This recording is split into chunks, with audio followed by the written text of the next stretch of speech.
Nagising ang ating pangunahing tauhan sa katawan ng isang maharlikang lubos na bigo, dahil sa gulat ng mapunta sa katawan ng isang bata ay napuno siya ng matinding pagkabahala at bagaman naiinis ang kanyang ama sa kanyang pagwawala, nasa maayos naman itong kondisyon ng loob at inutusan lamang siyang umupo at huwag magdala ng kahihiyan sa pamilya. Habang pilit niyang inuunawa ang di kapanipaniwalang sitwasyon at pinaniwalaan ni Liam na isa lamang itong panaginip at magising din siya sa normal niyang katawan, ngunit nang sumapit ang umaga at nananatili pa rin siyang si Liam Hamilton, napagtanto niyang wala siyang ibang pagpipilian kundi tanggapin ang kanyang bagong realidad. Makalipas ang kaunting sandali ay dumating ang kanyang personal na kasambahay upang tulungan siyang magbihis. Sinamantala ni Liam ang pagkakataong ito upang magtanong ng ilang bagay at nalaman niyang siya ang ikalimang anak ng kanilang pamilya.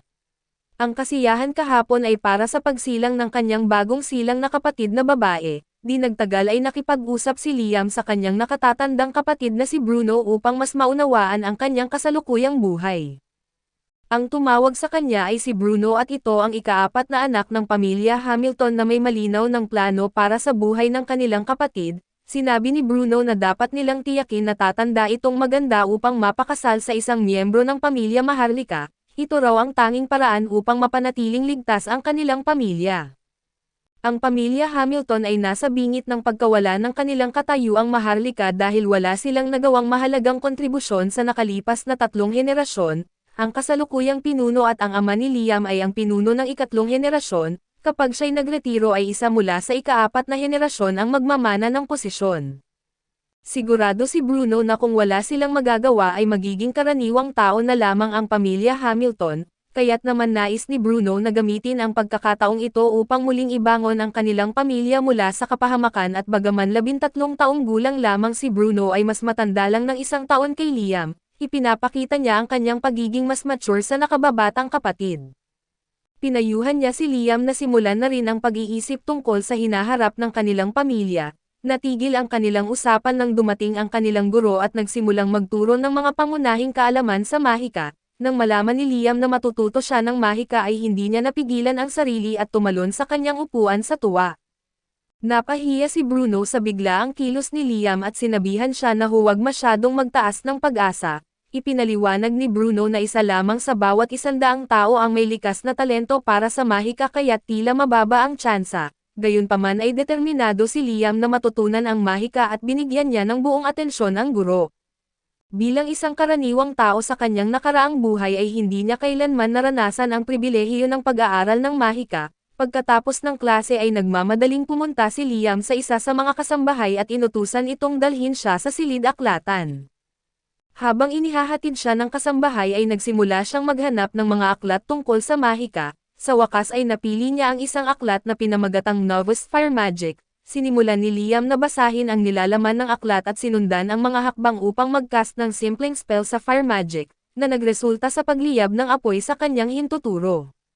Napahanga ang kasambahay at binati ang batang Ginoo dahil nagawa niyang mag-cast ng Fire Magic. Dahil gusto pang matuto ng higit ay pumunta si Liam sa opisina ng kanyang ama at humiling ng ilang grimoire na mga aklat ng spell mula sa silid-aklatan.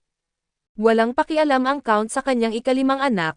Abala sa kanyang trabaho kaya't basta na lang niya pinagbigyan si Liam na mag-aral mula sa mga aklat sa labas ng silid-aklatan ng walang tanong. Sa pahintulot ng kanyang ama ay agad na sinimulan ni Liam ang pag-aaral at kinuha ang ilang mga aklat mula sa silid-aklatan, at inaral ang lahat ng kanyang makakaya.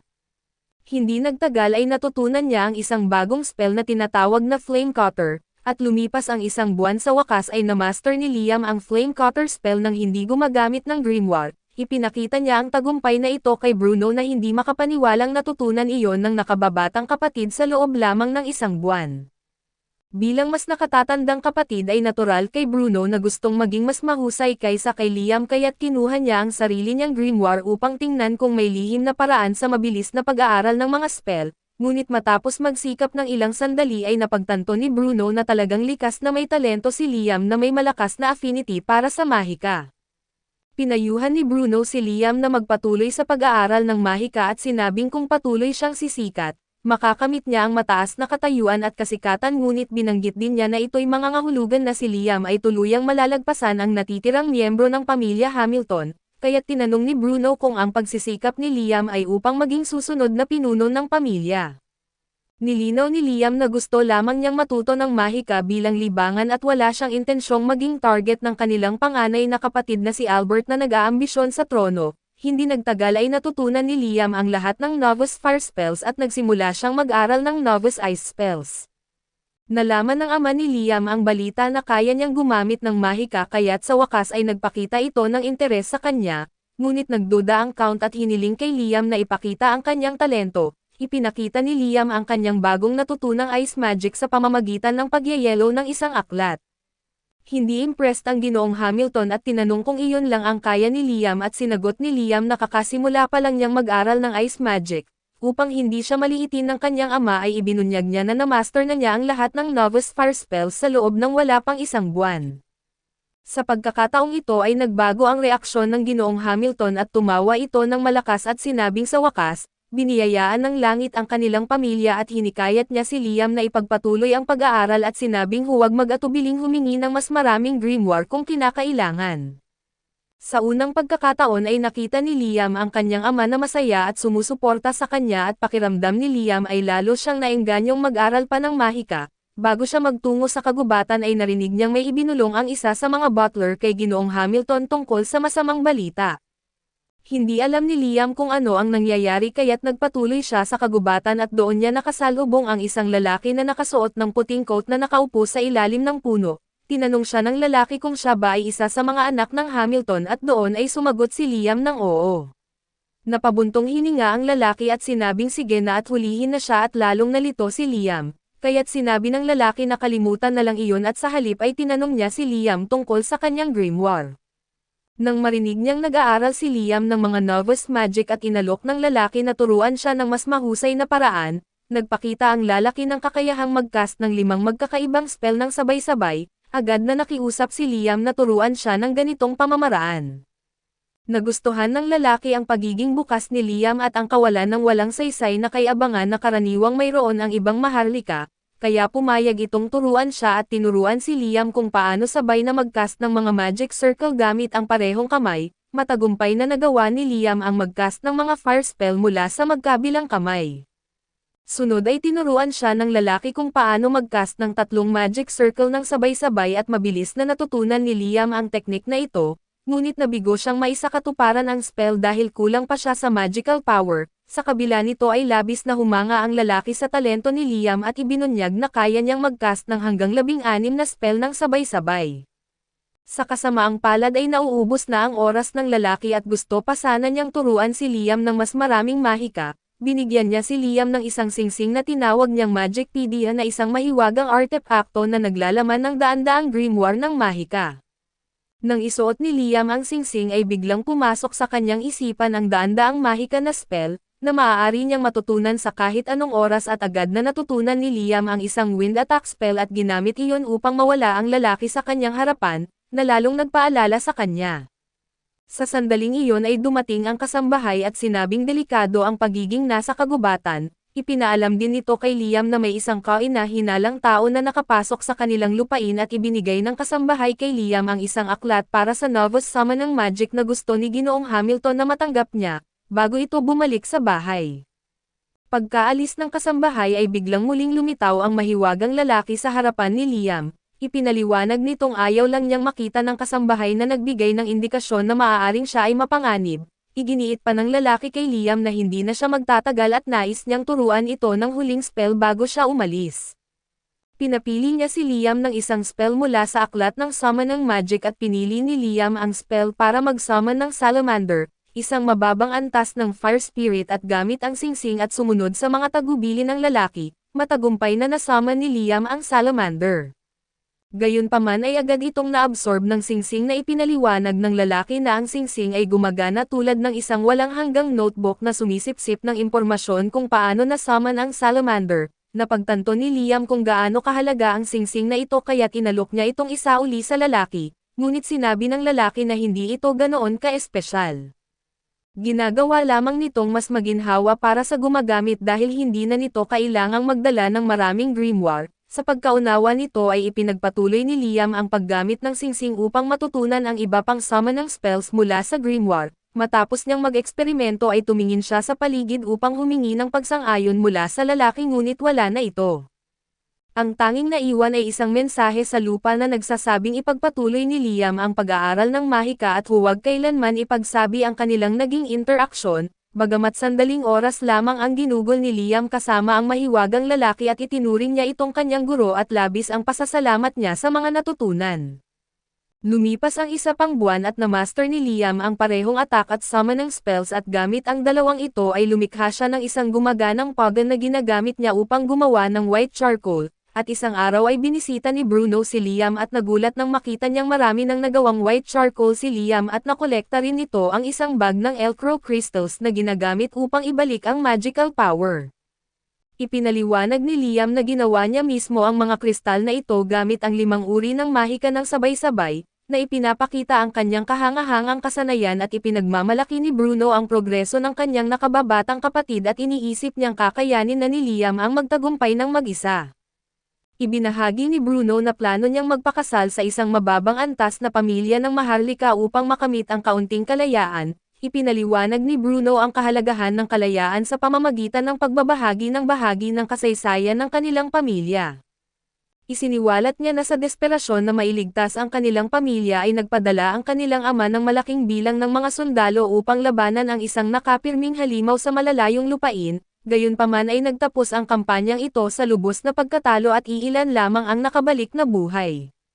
Sa kabila ng nakapipinsalang pagkatalong ito ay nananatiling desperado si Ginoong Hamilton at ang kanilang panganay na kapatid na si Albert ay gagawin ang lahat ng kinakailangan upang mapanatili ang kanilang katayuang Maharlika. Naniniwala si Bruno na posibleng madamay si Liam sa kanilang mga plano kaya't hinihikayat niya itong hanapin din ang sarili niyang kalayaan.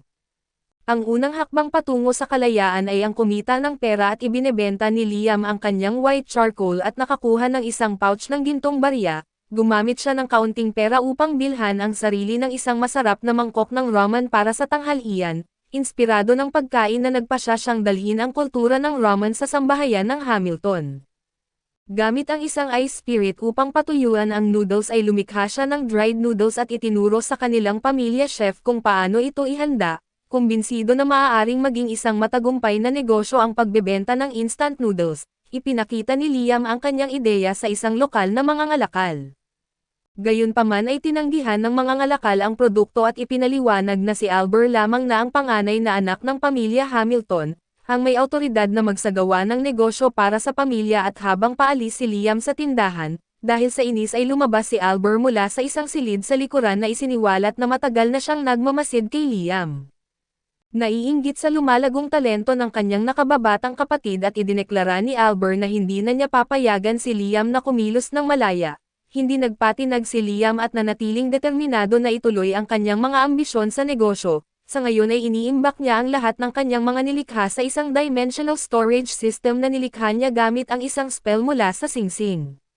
Determinado siyang magpatuloy ng hindi napapansin at gumamit si Liam ng isang hindi pangkaraniwang summoning spell upang lumikha ng isang kopya ng kanyang sarili. Plano niyang iwan ang duplicate na ito sa Hamilton Mansion upang mapanatili ang kanyang presensya habang siya ay lihim na maglakbay sa malalayong lugar upang ibenta ang kanyang mga produkto.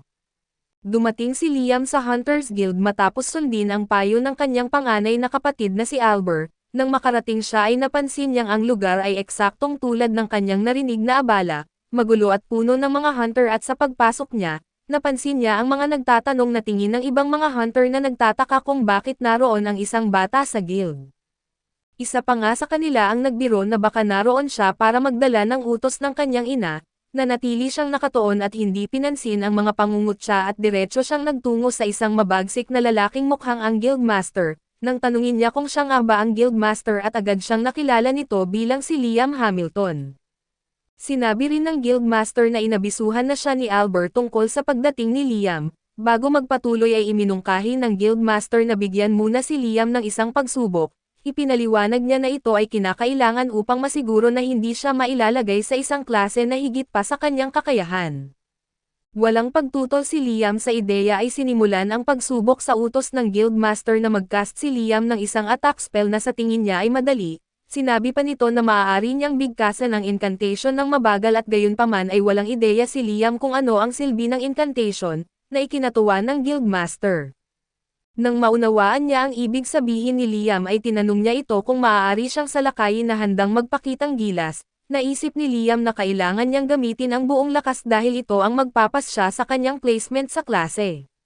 Walang pag-alinlangan ay nagpaulan siya ng maraming magic blast sa paligid ng ulo ng Guildmaster, na nag-iwan dito ng nakaawang bibig sa pagkabigla at ang ibang mga hunter na nakasaksi ay nanatiling napagulat sa lakas ng mahika ni Liam. Samantala ay nanatiling kalmado ang Guildmaster at iminungkahing ilagay si Liam sa B-rank dahil sa kanyang napakalakas na kakayahan. Nanatili namang walang ekspresyon ang mukha ni Liam kaya't hindi malinaw kung masaya ba siya sa resulta.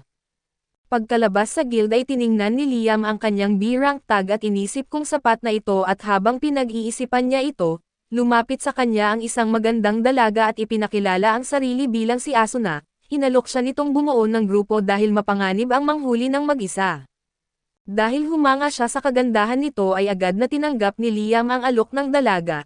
Nagkamayan sina Liam at Asuna upang selyuhan ang kanilang kasunduan at sabay na umalis. Habang naglalakad sila ay pinapaalala ni Liam kay Asuna na hindi sila kumuha ng anumang hunting job mula sa guild. Bilang sagot ay ipinaliwanag ni Asuna na ang mga hunting job ay ibinibigay lamang sa mga A-ranked hunters pataas at sa kabilang banda, ang mga B-ranked hunters tulad nila ay kailangang maghanap ng mapanganib na mga halimaw ng mag-isa at dalhin ang mga ito sa guild kapalit ng gantimpala. Habang nagpapaliwanag si Asuna ay inabutan sila ng isang grupo ng mabangis na werewolf na walang paraan para makatakas. Halos mapaihi si Asuna sa takot ngunit nabawi ang kanyang kumpiyansa nang gumamit si Liam ng mahika upang maglagay ng mga self-growing monster sa bibig ng mga lobo. Dahil dito ay nabisi at napagod ang mga lobo kaya't nagkaroon ng pagkakataon si Asuna na magbigay ng mga huling hampas upang mapatay ang mga ito. Matapos patayin ang lahat ng lobo at dinala nila ang mga ito sa guild. Sa dami ng mga lobo na kanilang napatay ay namangha ang ibang mga hunter sa kanilang sariling kakulangan ng kakayahan. Gayon din ay labis na natuwa ang Guildmaster nang malaman na nakapatay sila ng 42 lobo nang sila lang, dahil dito ay napagtanto ng Guildmaster kung gaano sila kalakas at inalok silang kumuha ng isang aktwal na hunting job. Inatasan silang hulihin ang isang malaking halimaw na caterpillar bago nito maistorbo ang isang napakahalagang bisita na nakatakdang dumating sa bayan sa parehong araw. Habang masaya si Asuna dahil nakuha nila ang kanilang unang trabaho at mas nag-aalala si Liam tungkol sa mga magic stone na natatagpuan sa loob ng katawan ng mga halimaw, na nagpapahirap sa mga ito kumpara sa mga karaniwang hayop at nang makaharap nila ang halimaw, nahirapan silang pabagsakin ito at napagod sila ng husto. Sinubukan ni Liam ang lahat ng spell sa kanyang arsenal ngunit wala itong epekto sa halimaw na nagparamdam sa kanya na isa lamang siyang karaniwang tao. Lubos na nadismaya si Asuna dahil inakala niyang magiging madali ang kanilang unang trabaho, habang nalulunod sa pagkabigo ay naisip niyang sana'y may meteor na mahulog dito. Nagustuhan ni Liam ang ideyang ito at agad na nag-isip ng plano upang tuluyang talunin ang halimaw. Ginamit ni Liam si Asuna bilang bitag upang akitin ang halimaw sa isang liblib na lugar at pagkatapos ay ginamit niya ang kanyang item box upang ibagsak ang isang malaking bato sa halimaw.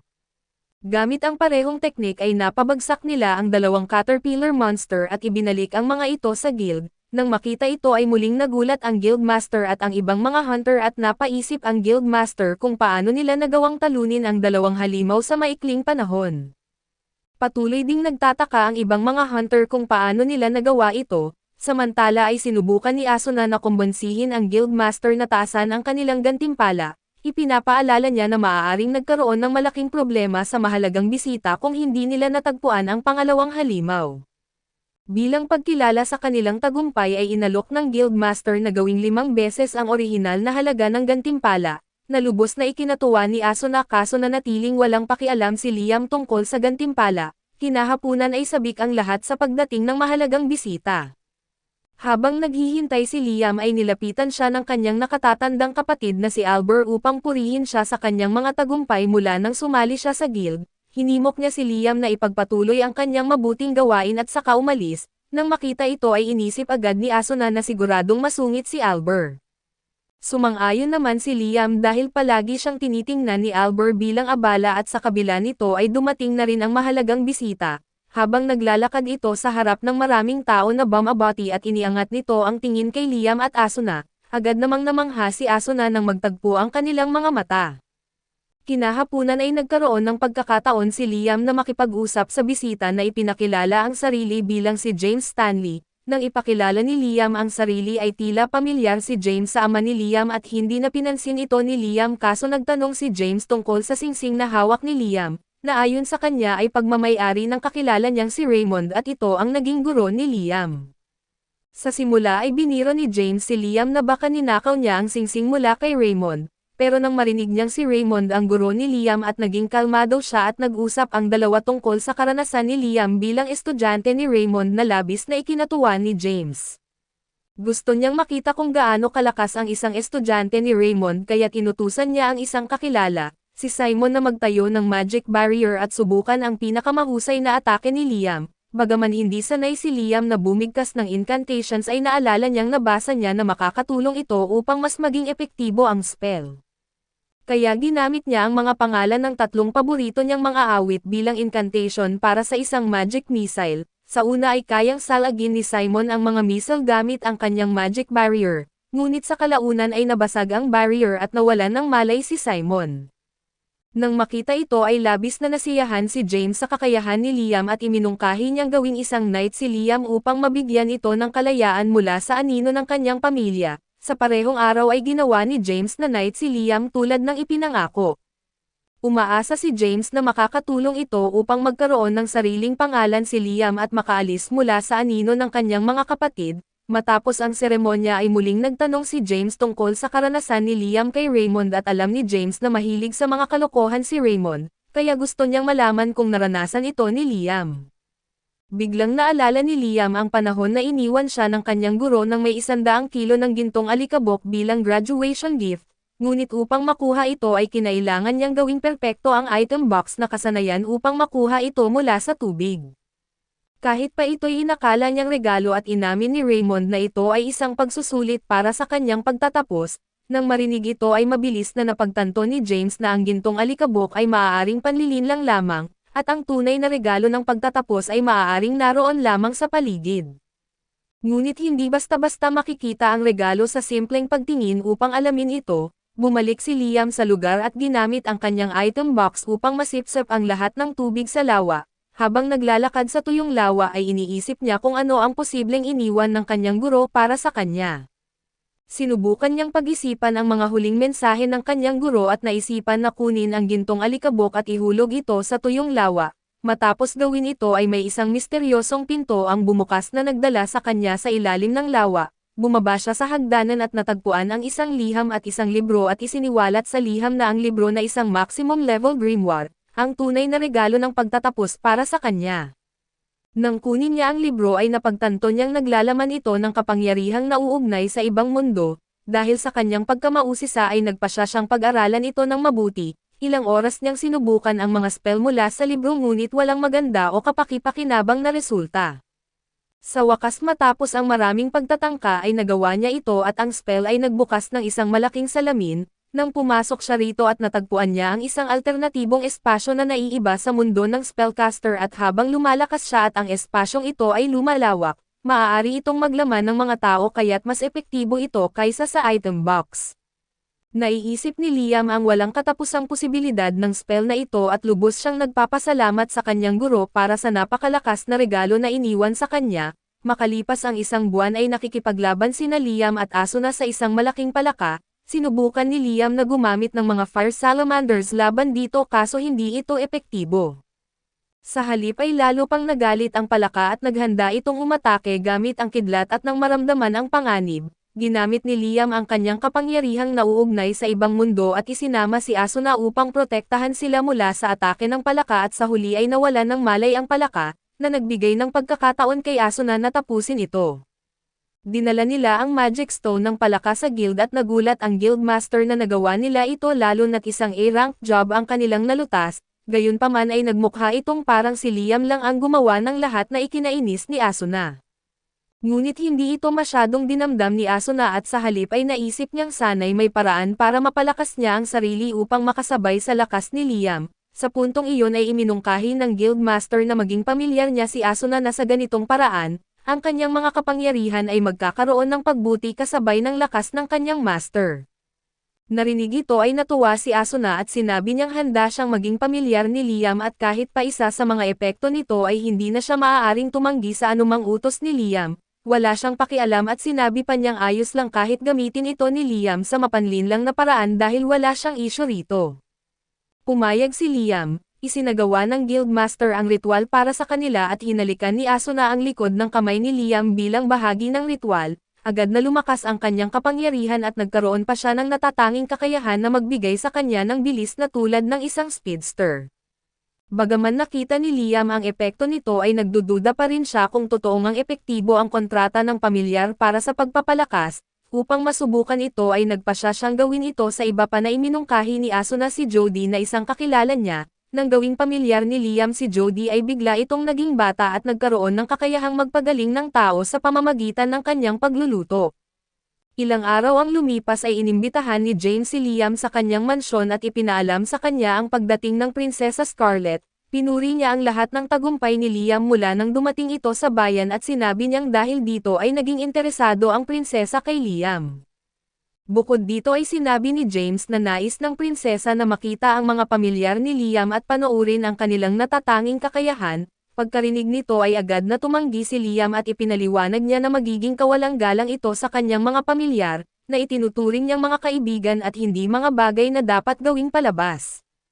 Tinanggap ni James ang kanyang sagot at hinayaan siyang umalis at pagkatapos nito ay isiniwalat na ang Prinsesa Scarlet ay ang kasambahay na nakasuot ng disguise. Narinig niya ang buong pag-uusap at naniniwalang hindi maglalakas loob si Liam na sabihin ang parehong bagay sa kanya ng harapan. Kinabukasan ay ipinatawag si Liam upang makikipagkita kay Prinsesa Scarlet na hindi na nagtatago sa kanyang pagkakakilanlan. Alam ni Liam na kailangang maging maingat siya sa kanyang mga sagot sa prinsesa at pagpasok niya sa palasyo ay napaluhod siya bilang pagbigay ng paggalang, ngunit hindi na nagsayang ng oras si Scarlet at dumiretso agad sa pakay niya.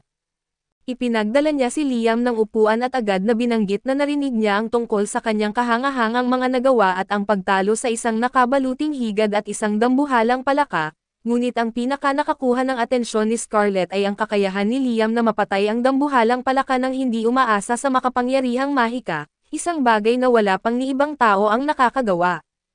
Gayunpaman ay hindi lamang iyon ang ikinagugulat niya at naging interesado rin siya sa mga alaga ni Liam kaya't diretsyong hiniling na ipakita niya ang kanilang kakayahan. Napansin ni Liam na ginagamit ni Scarlet ang kanyang awtoridad upang pilitin siyang sumunod, ngunit hindi niya matatanggap ang ganitong kahilingan.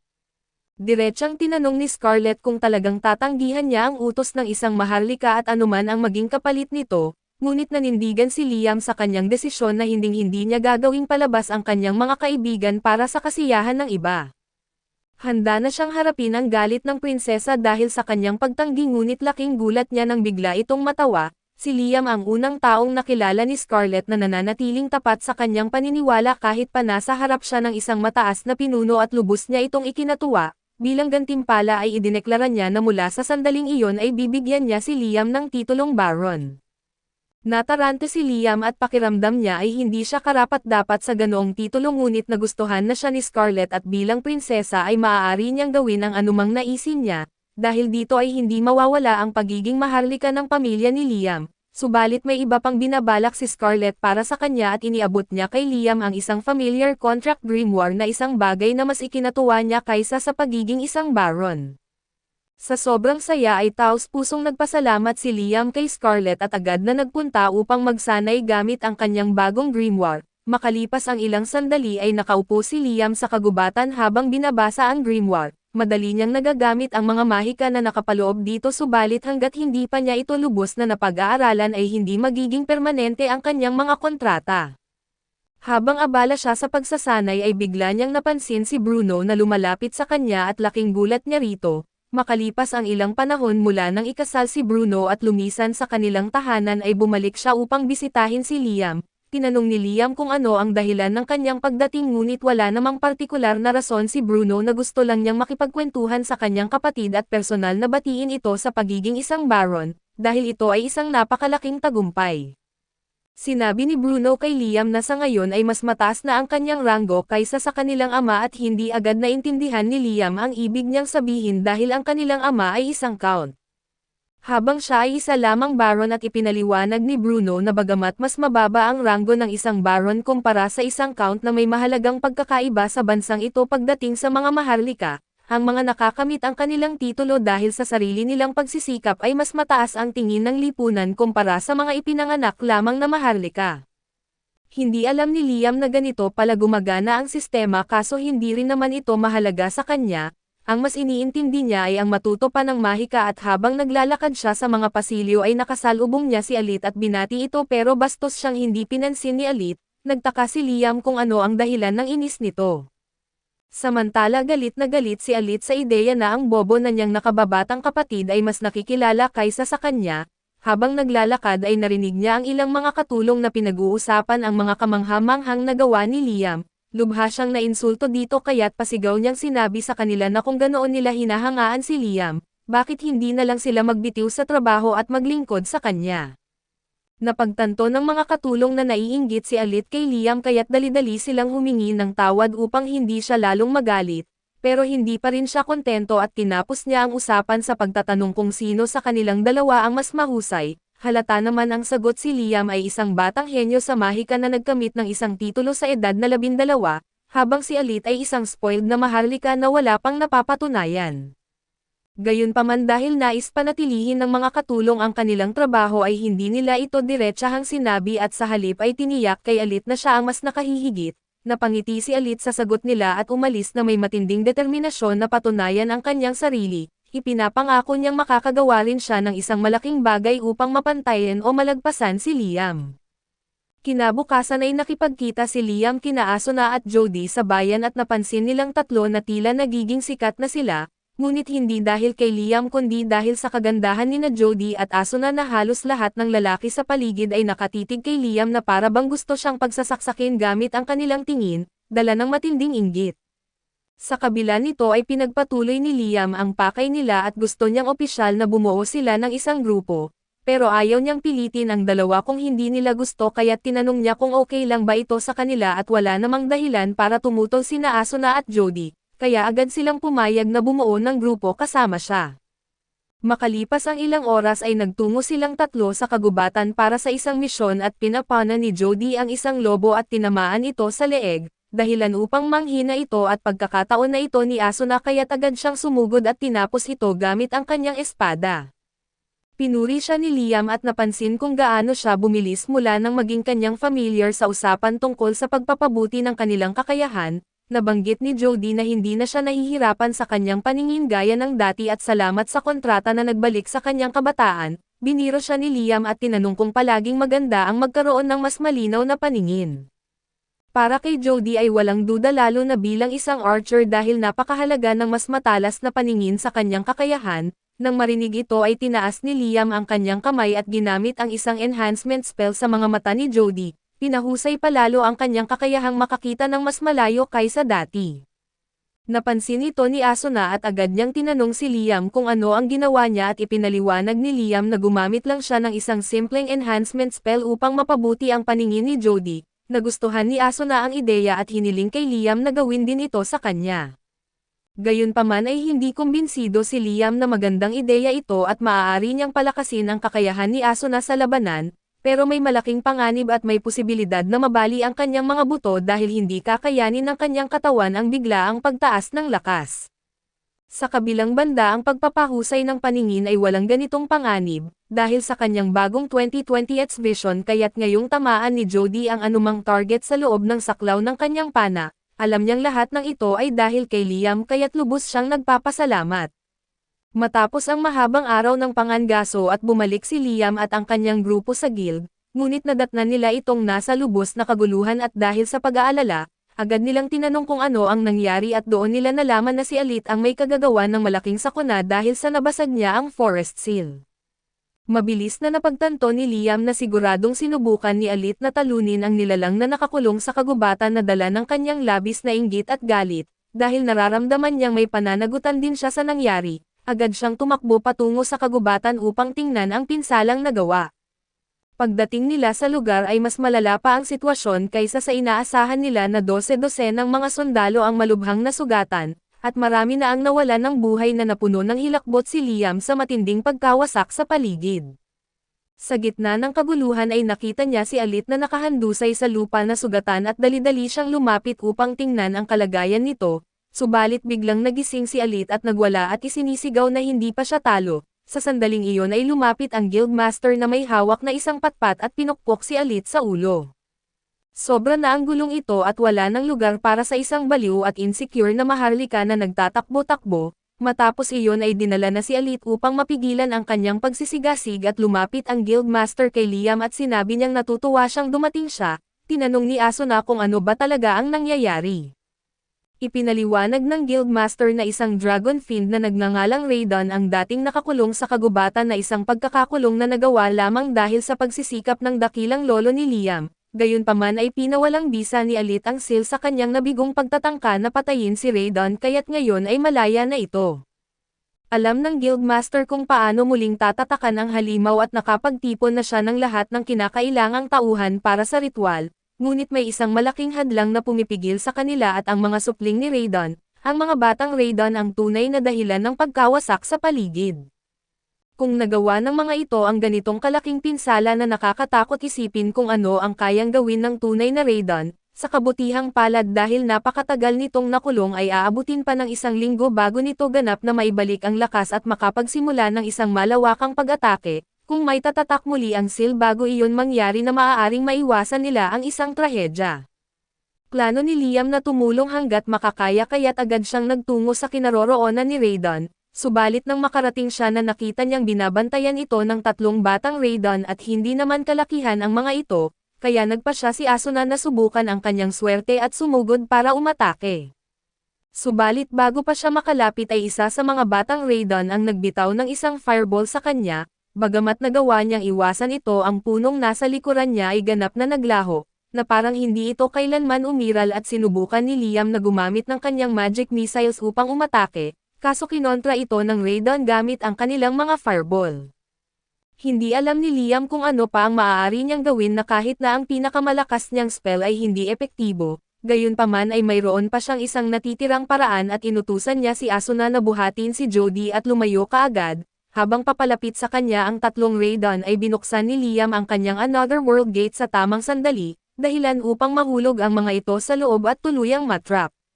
Nabigla ang guildmaster sa ginawa ni Liam na hindi niya akalaing nagawa nitong talunin ang 3 batang Raydon ng mag-isa, maging si Liam ay halos hindi makapaniwala sa kanyang nagawa na halos muntik na siyang matalo ngunit sa huli ay nagtagumpay siya. Dahil wala nang humahadlang ay iniutos ng guildmaster sa lahat na simulan na ang ritual upang muling masil si Raydon, habang abala ang lahat ay bumalik sina Asuna at Jody sa tabi ni Liam at laking ginhawa niya nang makita silang ligtas. Tinanong nila si Liam kung anong spell ang ginamit niya upang talunin ang mga batang Raydon. Ipinaliwanag ni Liam na isa itong spell na lumilikha ng isang ibang dimensyon at doon niya ikinulong ang mga halimaw. Wala silang kahit anong paraan upang makatakas at sa antas ng kanyang kasanayan, anumang bagay na nasa loob ng dimensyon ay tuluyang naglalaho kapag isinara niya ang gate. Sa mismong sandaling iyon isang boses ang biglang tumunog sa kanyang isipan at sa isang iglap ay hinigop siya papasok sa diwa ni Raydon. Tinawag siya ni Raydon bilang isang tao na may napakalakas na kaluluwa at diretsyong tinanong kung sino talaga siya. Naguguluhan si Liam kaya't iginiit niyang isa lang siyang ordinaryong tao. Subalit hindi kumbinsido si Raydon at ipinaliwanag nitong halatang hindi tugma ang katawan at kaluluwa ni Liam. Dahil dito ay napaisip si Liam na maaaring tinutukoy ni Raydon ang kanyang muling pagkatawang tao bilang Liam Hamilton, na nagbigay sa kanya ng pag-asa na baka may sagot si Raydon sa misteryong bumabalot sa kanya. Sa kasamaang palad ay sinabi ni Raydon na wala siyang kaalaman tungkol dito, gayunpaman na may isang bagay siyang tiyak na ang buhay ni Liam ay magiging isang kakaibang paglalakbay. Dahil dito ay inalok ni Raydon si Liam ng isang kasunduan at nais niyang samahan si Liam sa kanyang paglalakbay at tiniyak na hindi siya magiging isang panganib sa kanya o sa mga taong mahalaga sa kanya. Sa katunayan ay nag-alok pa siya ng tulong kay Liam upang mapabuti pa ang kanyang mga kasanayan at hindi nakaramdam ng anumang masamang hangarin si Liam mula kay Raydon kaya't sa huli, pumayag siya sa kasunduan at bigla na lang naglahong parang usok ang katawan ni Raydon at sumanib sa kaluluwa ni Liam. Iniwan ang isang marka ng dragon sa kanyang kamay. Agad niyang naramdaman ang lakas na dumadaloy sa kanyang katawan at upang subukan ito ay pinakawalan niya ang kanyang magic missile patungo sa langit. Sa kanyang gulat ay kaya na niyang ipagsabay na magbitaw ng 17 spells ng sabay-sabay, marahil ay dahil ito sa pagpapalakas ng kapangyarihan na ibinigay sa kanya ni Raiden. Gayunpaman ay mukhang may hindi inaasahang epekto ang paggamit ng kapangyarihan ni Raiden na lahat ng taong nasa paligid ni Liam ay biglang nakaramdam ng matinding sakit ng ulo dahil sa sobrang lakas at densidad ng kanyang mana. Nang napagtanto ni Liam na siya ang dahilan ng kanilang paghihirap ay agad niyang pinigilan ang kanyang mana at humingi ng paumanhin sa kanyang kapabayaan. Upang patunayan ang kanyang sinseridad ay nag-alok siya ng 10 kilo ng gintong alikabok sa Guildmaster at sinabing gamitin ito upang bayaran ang mga gastusang medikal ng mga malubhang na sugatan sa labanan. Kinagabihan ay nakipagpulong si Liam sa kanyang ama na lubos itong nagpapasalamat sa ginawa ni Liam, dahil napigilan nito ang isang napakalaking sakunang dulot ng makitid na pag-iisip ni Alit. Narinig rin nito na si James ay nananatili pa rin sa bayan kaya't malamang na makarating agad sa Royal Capital ang balita tungkol sa tagumpay ni Liam. Kinagabihan ay natulog si Liam at nang magising siya kinabukasan, nadiskubre niyang 2 bagong spell ang lumitaw sa kanyang isipan. Dahil sa matinding excitement ay dali-dali siyang lumabas upang subukan ang mga ito at pagkalipas ng ilang oras ng pagsasanay, matagumpay niyang naipatupad ang isa sa mga spell na nagresulta sa pagpapatawag ng isang maliit na Raiden. Naniniwala siyang sa patuloy na pagsasanay ay maaari niyang maturuan ang maliit na Raiden upang maging epektibo sa laban, ngunit sa ngayon na tila isa lamang itong nakakatuwang alaga at habang naglalaro si Liam kasama ang maliit na Raiden, napansin niyang lumapit si Prinsesa Scarlet mula sa kanyang likuran.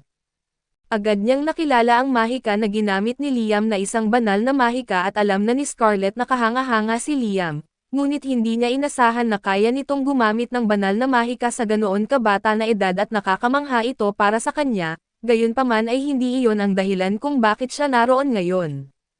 Nandito si Scarlet upang ibigay kay Liam ang kanyang gantimpala para sa pagtalo sa Dragon Fiend. Personal na nais ni Scarlet na bigyan si Liam ng isang mas mataas na titulong maharlika, ngunit mariing tinutulan ito ng ibang maharlika at sa paningin ng maraming maharlika, hindi katanggap-tanggap na isang batang wala pang sariling lupain ay makatanggap ng napakaraming promosyon sa maikling panahon. Bilang compromise ay nagpasya si Scarlet na igawad kay Liam ang Order of the Phoenix 3rd Class, habang naroon ay ipinahayag din niya ang kanyang interes na malaman kung paano eksaktong tinalo ni Liam ang dragon. Dahil kung ang kanyang ginawa ay higit pa sa inaasahan na maaaring opisyal siyang ideklara bilang isang pambansang bayani. Ngunit nang marinig ni Scarlet na sinipsip ni Liam ang kaluluwa ng Dragon Fiend, napatigil siya sa matinding pagkagulat at pangamba at bigla siyang nagduda kung mali ba ang kanyang pagkilala kay Liam, gayunpaman dahil nasaksihan niya mismo na ginamit ni Liam ang banal na mahika, nagdalawang isip siyang agad husgahan ito. Kahit na hindi niya tiyak kung dapat ba niyang pagkatiwalaan si Liam ay mariin niyang iniutos sa kanya na panatilihing mahigpit na lihim ang impormasyong ito at anuman ang mangyari. Kinabukasan ay natanggap ni Liam ang isang kahon na naglalaman ng 3,000 gintong barya bilang hush money. Hindi siya sigurado kung bakit labis ang pagpupumilit ni Prinsesa Scarlet na manahimik siya, ngunit nagpasya siyang sundin na lang muna ang kanyang kagustuhan at syempre, alam niyang ang pera ay isang kapalit para sa kanyang pananahimik kaya't nagsimula siyang magduda sa tunay na dahilan ng kilos ni Scarlet. Tinawag ni James ang isang pagpupulong upang tanungin si Liam tungkol sa mga nangyari. Sa simula ay sinubukan ni Liam na balewalain ito at tinanggi na may nangyaring anuman na kapansin-pansin, ngunit dahil sa malaking halaga ng hush money na ibinigay sa kanya ng prinsesa ay tiyak na may malaking sikreto itong kinalaman.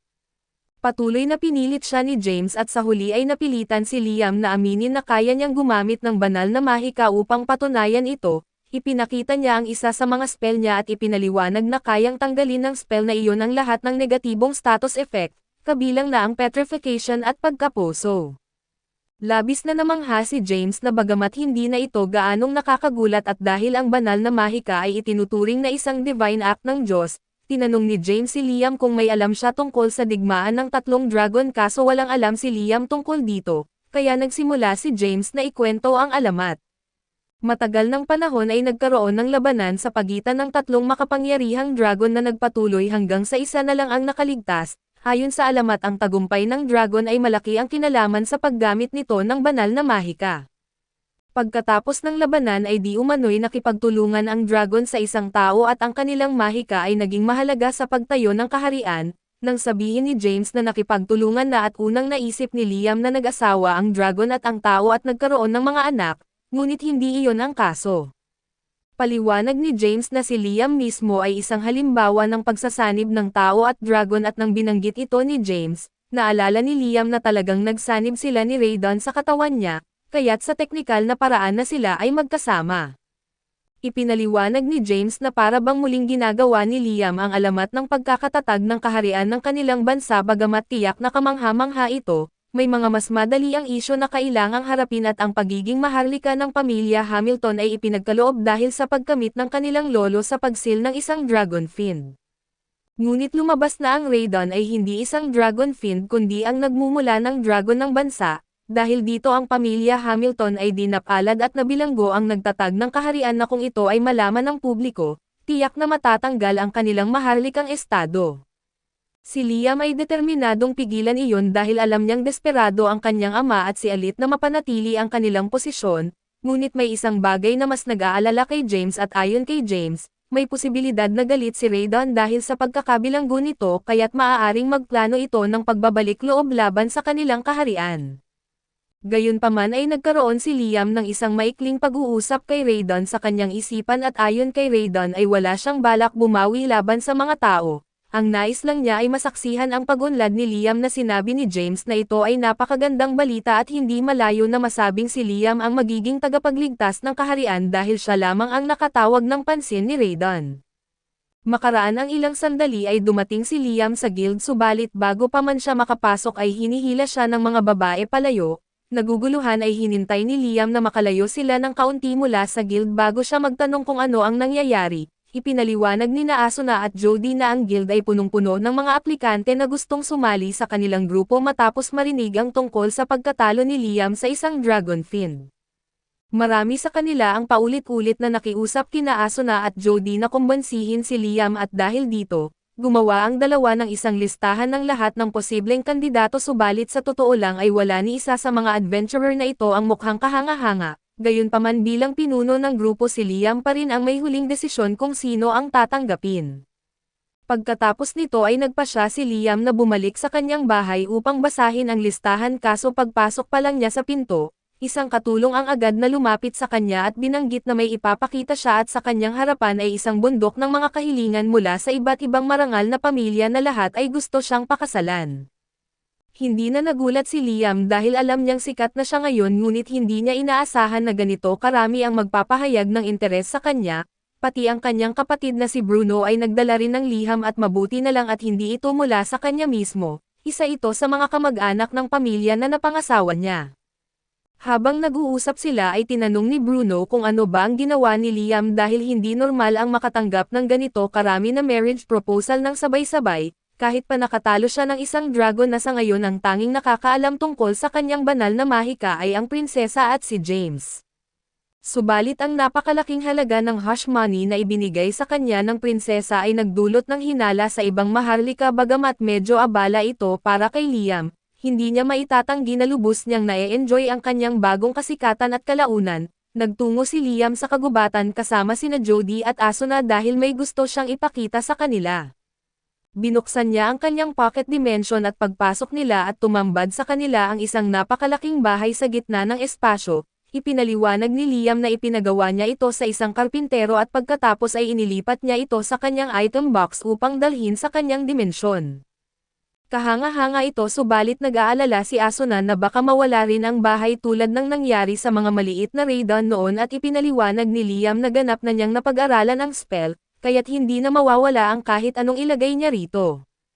Binisita ni Asuna at Jody ang loob ng bahay at kitang-kita nilang nasiyahan sila sa bagong tahanan, gayunpaman ay napansin ni Jody na masyadong maliwanag sa loob kaya't baka mahirapan silang makatulog, dahil dito ay nagkaroon ng ideya si Liam na tumawag siya ng isang shade spirit upang mapapadilim ang paligid. Nagtagumpay ang spell kaso masyadong naging epektibo ito at ang buong bahay ay lubusang nabalot ng dilim. Upang ayusin ito ay tinawag naman ni Liam ang isang fire spirit upang masindihan ang fireplace, ngunit ang resulta ay naging katulad ng isang eksena mula sa isang horror movie. Sinubukan niyang tanungin ang Shade Spirit kung kaya nitong kontrolin ang antas ng dilim, ngunit dahil mababang antas lamang ito, wala itong kakayahang manipulahin ang kadiliman na nilikha nito. Sinabi rin ng Shade na kailangan ng mid-level Shade Spirit para magawa iyon, kaso hindi pa natutunan ni Liam ang spell upang matawag ang ganoon at ayon kay Asuna, sayang naman na hindi basta-basta nag-i-evolve ang low-level Shade patungo sa mid-level.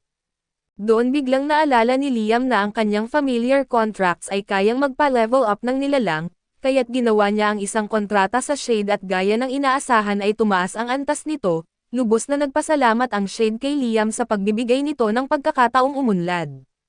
Bilang mid-level spirit ay agad nitong inaayos ang liwanag sa paligid kaya't naging mukhang natural na gabi imbes na purong kadiliman, sinabi rin ng Shade na maaari na siyang tawagin ni Liam kahit kailan. Gayunpaman ay inamin ni Liam na hindi siya sigurado kung kaya pa niyang tawagin muli ang Shade dahil hindi pa niya alam kung paano gamitin ang mid-level spirit magic, dahil dito ay ipinaliwanag ng Shade na maaari niyang gamitin ang kanyang magic storage ring upang i-absorb at muling ilabas ang Shade anumang oras. Hindi ito naisip ni Liam noon kaya't sinubukan niya ito at tagumpay niyang na-absorb ang mid-level Shade sa kanyang singsing, dahil dito ay ginawa rin niya ito sa iba pang spirit na siyang dahilan upang umangat din ang kanilang antas, ngayon ay karamihan sa kanyang mga espiritu ay mid-level na at sa kanyang singsing, nakuha na niya ang isang personal na summoning grimoire ng kanyang sariling mga espiritu. Kinabukasan ay nagtungo si Liam sa kagubatan ayon sa kahilingan ni Raydon. Pagdating niya sa itinakdang lugar ay hiniling ni Raydon na ipatawag niya ang isa sa mga Raydon Juniors. Sinunod ito ni Liam at nang lumitaw ang mga Raydon Juniors na agad nilang binuksan ang isang siwang sa barrier, na nagbunyag ng daan-daang pixie na matagal nang nakatago sa loob ng kagubatan. Sa sandaling mapansin ng mga pixie na tao si Liam na agad silang lumipad palayo at natatakot na baka sila ay masaktan, sinubukan ni Liam na mapakalma sila na ipinaliwanag niyang hindi siya kalaban at binanggit din niya na si Raydon ang nagpadala sa kanya at nang marinig ng mga pixie ang pangalan ni Raydon, unti-unti silang nagsimulang magtiwala sa kanya. Napakahalaga ng mga pakpak ng pixie bilang sangkap sa paggawa ng mga potion kaya't halos naubos sila noon dahil sa walang awang pangangaso ng mga tao, dahil dito si Raydon mismo ang nagprotekta sa kanila at nilikha ang barrier upang itago sila sa mundo, subalit dahil siya ngayon ay naninirahan sa loob ni Liam ay hindi na niya kayang panatilihin ang barrier.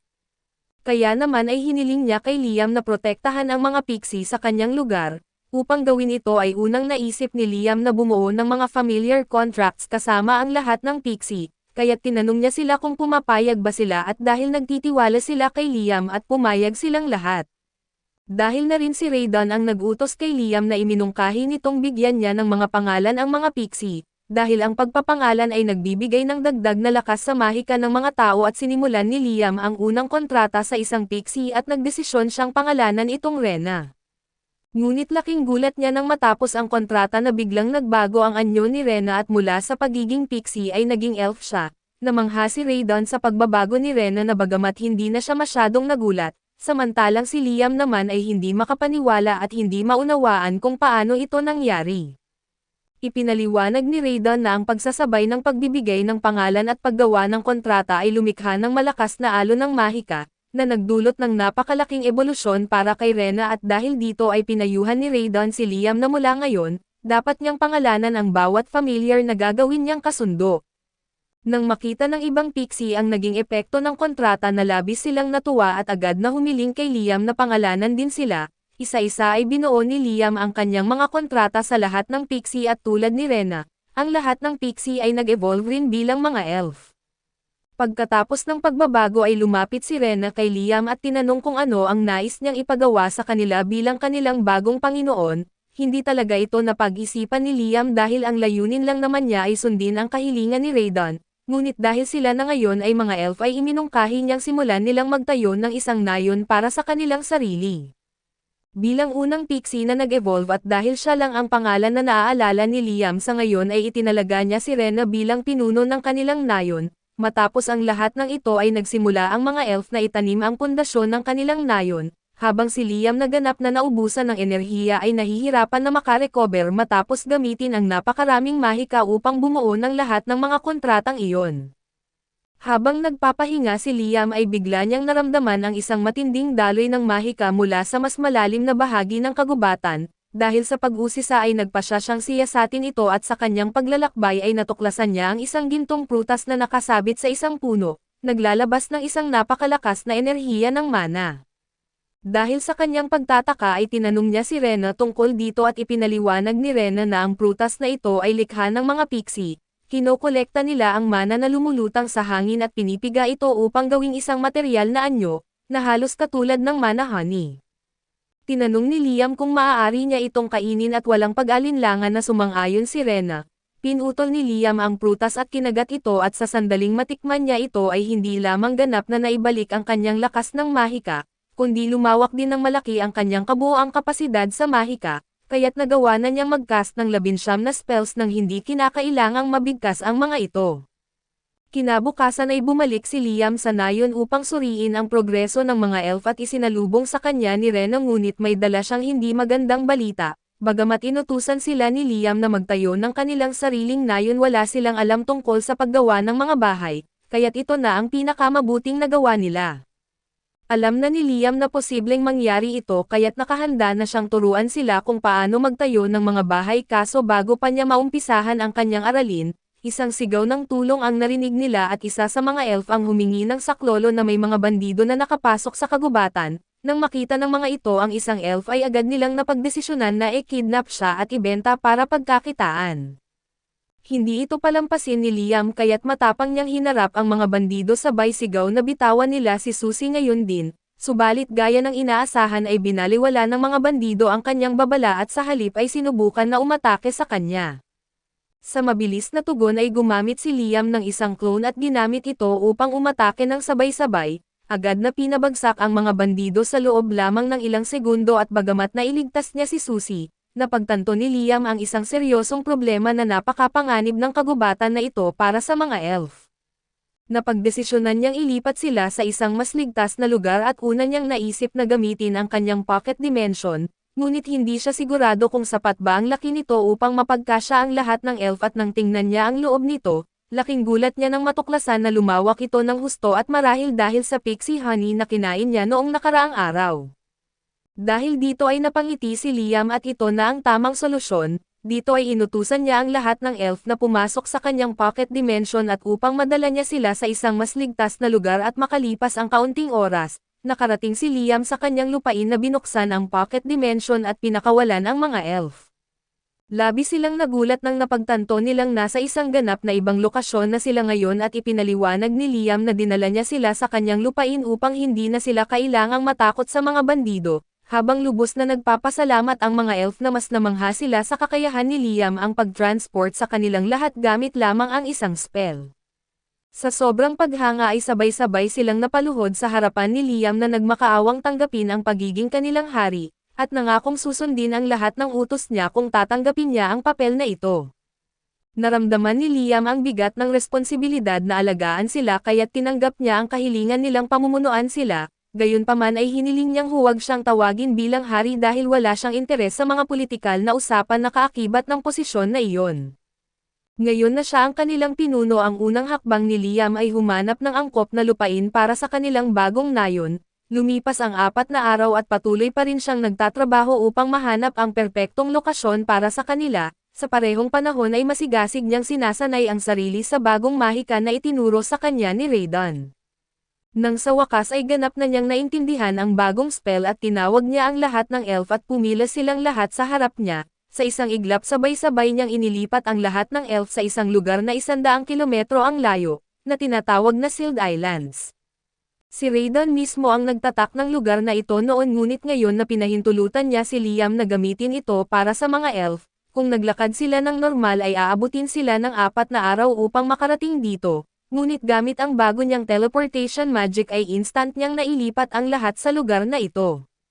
Ipinaliwanag niya sa mga elf na maaari na silang manirahan dito mula ngayon subalit kakailanganin pa rin niya ng mga manggagawa upang magtayo ng kanilang mga bahay.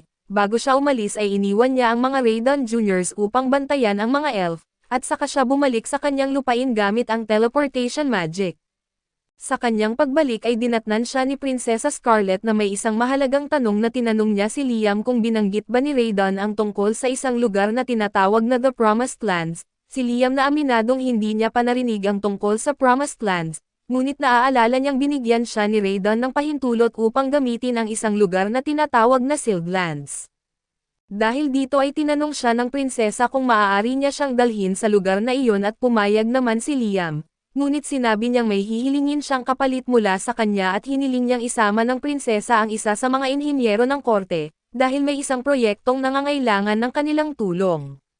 Sa halip na dalhin ang tunay na inhinyero ay gumawa si Liam ng isang clone ni Golek at saka sabay na inilipat ang clone at ang prinsesa sa Sealed Lands gamit ang teleportation magic. Pagdating nila sa lugar ay nakumbinsi ang prinsesa na ito nga ang Promised Lands na hinahanap niya. Sinimulan niyang ikwento ang alamat na nagsasabing ang kaligtasan ng sangkatauhan ay matatagpuan sa Promised Lands, at isang singsing na ipinapasa mula sa henerasyon ng pamilya Maharlika ang sinasabing susi sa lugar na ito. Ngunit sa sandaling hawakan ni Liam ang singsing at bigla itong tumugon sa kanya at sa kanyang paghawak ay isang napakalaking bahagi ng lupain ang lumutang, na mistulang naging sunod sa kanyang utos at sa sobrang pagkamangha, napaluhod ang prinsesa sa harapan niya at mahinahon na nakiusap kay Liam na itatag ang isang bagong kaharian sa lugar na ito para sa kaligtasan ng sangkatauhan. Bagamat ayaw ni Liam na tanggapin ang napakalaking responsibilidad na ito at tiniyak ng prinsesa ang kanyang lubos na katapatan sa kanya at inalok ang lahat ng kanyang yaman at kapangyarihan upang suportahan ang pagtatatag ng bagong bansa, dahil dito ay wala ng ibang pagpipilian si Liam kundi tanggapin ang kanyang kahilingan, kasabay ng pagsunod sa gabay ng clone ni Golek sa pagsisimula ng kanilang misyon. Habang patuloy ang mga elf sa paggawa ng kanilang nayon at abala naman si Liam sa pag-aalis ng mga halimaw na gumagala sa paligid gamit ang kanyang mahika, matapos niyang talunin ang isang higanteng pagong ay bigla niyang napansin na nasa likuran niya si Prinsesa Scarlet, tahimik na nakatingin sa kanya. Mabilis na humingi ng paumanhin si Scarlet at ipinaliwanag niyang napahanga siya sa kamangha-manghang lakas ng mahika ni Liam, ngunit hindi pa rin sanay si Liam sa dynamic ng pagiging Panginoon at lingkod, lalo na't ipinipilit ni Scarlet ang kanyang katapatan sa kanya. Sinabi niya kay Scarlet na hindi niya kailangang maglingkod sa kanya dahil bilang ikalawang prinsesa ng kaharian, mas mataas ang katayuan nito kaysa sa kanya at gayunpaman, tiniyak ni Scarlet na ginagawa niya ito ng buong kusa. Ipinaliwanag niyang ang kanilang pamilya ay may dugong dragon kaya't ang mga kababaihan sa kanilang angkan ay karaniwang ipinapakasal upang mapalakas ang ugnayan ng kaharian sa ibang bansa, dahil dito ay mas gugustuhin niya pang maglingkod sa Dragon God na si Raiden kaysa ipagpatuloy ang kanyang tungkulin bilang isang prinsesa ng kaharian. Nakita ni Raiden kung gaano kaseryoso si Scarlet sa kanyang panata kaya't nagustuhan niya ito at inutusan niya siyang maglakad ng 1 kilometro pahilaga. Sinabing may mahahanap siyang isang bagay na maaaring maging kapakipakinabang sa kanya, sinunod ni na Scarlet at Liam ang direksyon ni Raiden at naglakad papasok sa kagubatan. Hindi nagtagal ay natuklasan nila ang pasukan ng sinaunang mga guho at sa kanilang pagpasok, tumambad sa kanila ang isang napakalaking metal na dragon na natutulog sa gitna ng silid, habang lumalapit sila ay biglang gumalaw ang dragon na tila handa itong umatake. Naguguluhan at agad na humarap si Liam kay Raiden at nagtanong kung ano ang nangyayari at ipinaliwanag ni Raiden na ang nilalang na ito ay isa sa mga tagapangalaga na kanyang nilikha, tiyak na aatakihin sila nito ngunit kung mawawala ni Liam ang isa sa mga sinaunang titik na nakaukit sa noon ng dragon, ito ay magiging isang matapat na kasamahan. Mukhang madali lang gawin kaya't agad na nag-teleport si Liam sa noon ng dragon at gamit ang isang banal na sibat, matagumpay niyang tinusok at binura ang isa sa mga sinaunang titik at sa sandaling iyon, agad na tumigil ang dragon sa pagiging agresibo. Dama ng dragon ang dugong dragon na nananalaytay sa mga ugat ni Scarlet kaya't kusang nagpapasailalim ito sa kanyang utos, sa matinding tuwa ay buong galak na tinanggap ni Scarlet ang dragon bilang kanyang tagapangalaga. Nang mabanggit ni Liam nagpabalik na siya sa ibabaw at nagpasya si Scarlet na manatili muna sa ilalim. Ayaw niyang iwanan ang kanyang dragon hanggang sa ganap itong makarecover mula sa sugat na dulot ng pag-atake ni Liam. Sa kabila ng lahat ay hindi pa rin matanggap ni Liam ang ideya na isang taong kasing halaga ni Scarlet ay naglilingkod sa kanya. Ngunit iminungkahi ni Raiden na ang solusyon ay maging kasing halaga rin siya ng prinsesa at sa ganitong paraan, hindi na ito magiging isang bagay na awkward para sa kanya ngunit alam ni Liam na mas madaling sabihin iyon kaysa gawin. Sa sandaling iyon ay nakaramdam siya ng isang matinding kaguluhan mula sa direksyon ng nayong ginagawa ng mga elf, agad siyang nag-teleport pabalik upang siyasatin ang sitwasyon at sa kanyang pagdating, nanlaki ang kanyang mga mata sa matinding pagkagulat na ganap nang nawasak ang buong nayon. Ipinaalam ng mga elf kay Liam na ang pagkawasak ng nayon ay dulot ng biglaang pag-atake ng isang grupo ng Wolfmen, at habang ipinaliliwanag nila ang nangyari ay bigla namang muling lumitaw ang mga Wolfmen, galit na inuutusan silang umalis sa banal na lupain. Napansin ni Liam na maling akala ang dahilan ng kanilang galit at iniisip ng mga Wolfmen na sila ay mga dayuhang nanghihimasok. Sinubukan niyang ipaliwanag na pinayagan silang manatili sa lugar na ito kaso bago pa siya makapagsalita, bigla siyang inatake ng mga Wolfmen.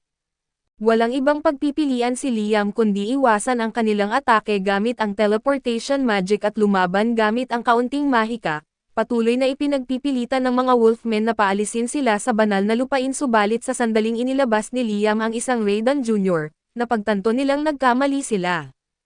Agad humingi ng tawad ang mga Wolfmen sa pagkawasak ng nayon pero tiniyak ng mga elf na naiintindihan nila, ginagawa lamang ng mga Wolfmen ang kanilang tungkulin bilang mga lingkod ni Raiden. Dahil dito ay iminungkahi ng mga babae na dapat ding maging familiars ni Liam ang mga Wolfmen dahil makakatulong sila sa pagtatayo ng bagong bansa. Napaisip ang pinuno ng Wolfmen at sa huli ay pumayag siyang maging familiar ni Liam na pati na rin ang kanyang buong grupo. Dahil walang dahilan upang tumanggi ay nilikha ni Liam ang kontrata ng pagiging familiar sa kanilang pinuno at pinangalanan niya itong Chris.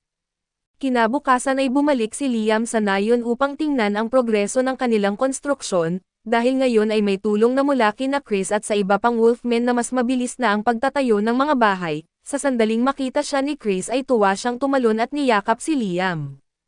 Nang tanungin niya ang tungkol sa kalagayan ng konstruksyon ay itinuro ni Chris ang isang bahagi ng nayon at ipinaliwanag na kasalukuyan pa rin nilang inaayos ang mga bahay na sinira nila kahapon. Muli siyang humingi ng paumanhin kay Liam sa padalos-dalos niyang pagkilos noong nakaraang araw. Ngunit sinigurado ni Liam na wala siyang sama ng loob hanggat makakatulong ang mga Wolfmen sa muling pagtatayo ng mga bahay, gayunpaman ay napagtanto ni Liam na mas mabilis nilang matatapos ang pagtatayo kung gagamitan niya ng mahika upang automatikong ayusin ang mga bahay.